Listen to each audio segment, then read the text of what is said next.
It's a highly addictive and deadly drug. Heroin use is increasing in southern Colorado. In Pueblo County alone, drug treatment counselors say there's been a 20% jump in the number of people getting help for heroin addiction. That's in just the last 6 months. KRDO News Channel 13's Michelle San Miguel spoke to a former heroin addict who's been clean for 8 months now. She wants to share her story, but not her identity. In a story you'll only see here, she reached her breaking point and doesn't want others to make the same mistake. You kind of just feel like you're floating.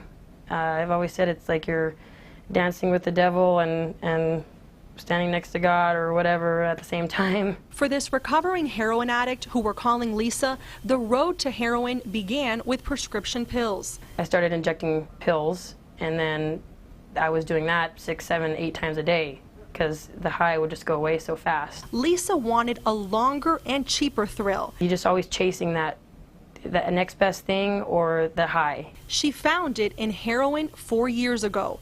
Once she started, she says she couldn't stop. You just feel like this warmness go through your body, up your spine and your head. She was spending almost $200 a day to support her and her ex-boyfriend's heroin addiction.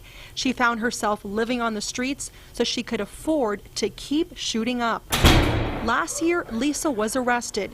She says going to jail saved her life, but getting off heroin was the hardest thing she's ever done. Become dilated, so light bothers you, sound bothers you, smell. You can't be touched, you can't even be around people. She's been getting methadone treatment at Crossroads in Pueblo for the last 8 months. It's a synthetic opiate that blocks the effects of heroin. We are seeing a drastic increase in heroin use, yes. Hayhurst Vigil says she's seeing more young people needing help. It used to be people in their 30s through 60s. Now more patients are in their 20s. Some of these have been people who've been in auto accidents or sports injuries, started out with a pain prescription, got hooked. Once Lisa started getting help, she got this tattoo. I've seen the needle and the damage done. It's a reminder of where she's been and no longer wants to be. I'd say in total I've lost anywhere from 10 to 13 friends in 6 years due to heroin overdose. The only thing keeping you from not doing it again is what you've attained in sobriety. In Pueblo, Michelle San Miguel, KRDO News Channel 13.